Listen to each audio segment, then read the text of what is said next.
He then turned to describe the Kshatriyas. The Kshatriyas are warriors and leaders.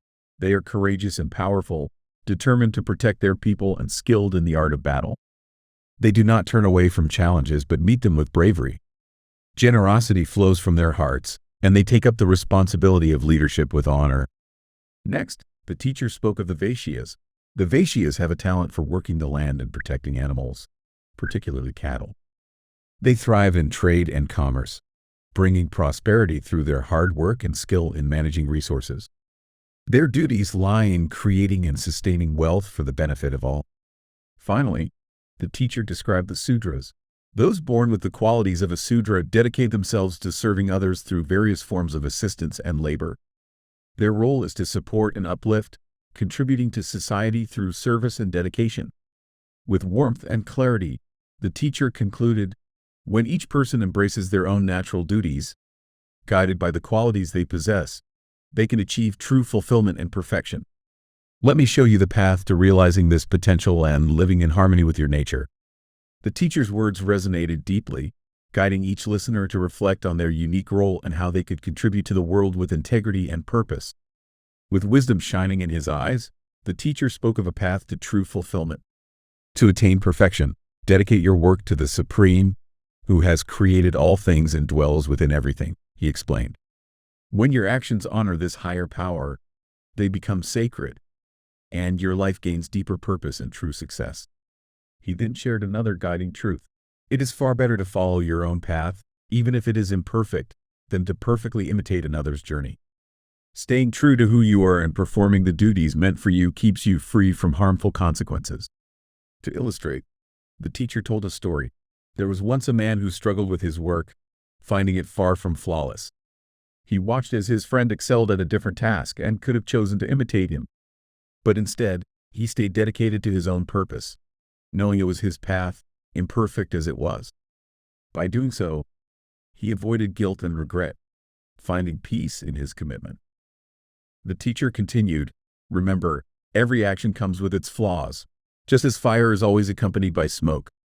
Don't abandon your responsibilities simply because they aren't perfect.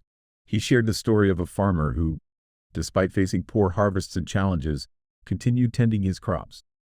This farmer often wanted to give up, but he reminded himself that every duty has difficulties.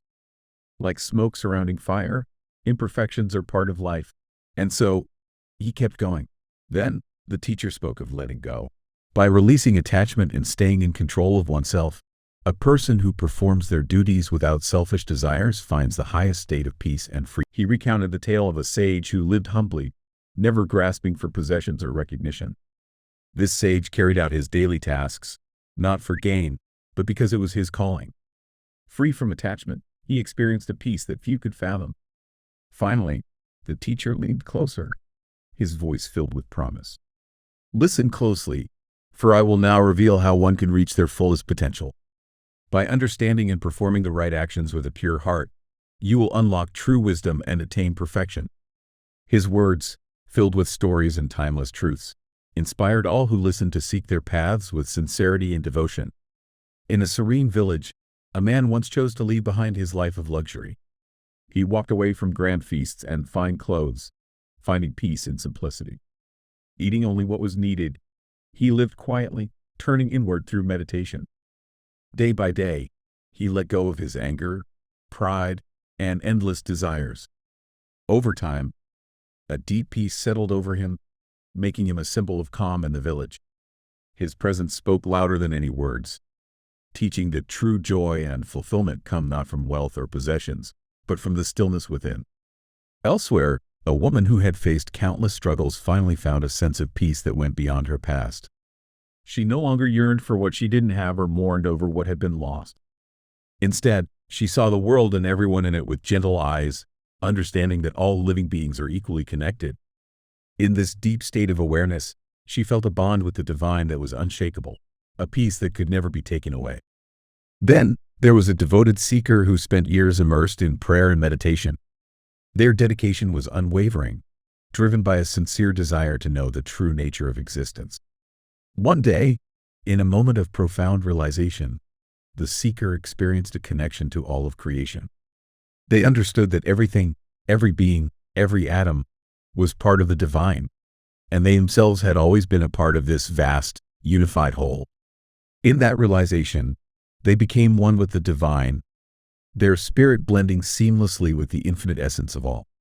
In a bustling village, a man led a life full of responsibilities and countless duties. From dawn till dusk, his days were packed, yet he never lost his calm. He placed his trust and faith in the divine, seeking guidance at every step. Through all his tasks, he remained peaceful, knowing that one day, his devotion and reliance on the grace of the divine would lead him to an eternal, blissful home beyond this world. Another seeker dedicated every action, every thought to the divine. Whether working, speaking, or even resting, they did it all with a sense of surrender. With each breath, they felt a connection so deep that it became unbreakable. Their life was filled with purpose, as if the divine walked beside them in every moment.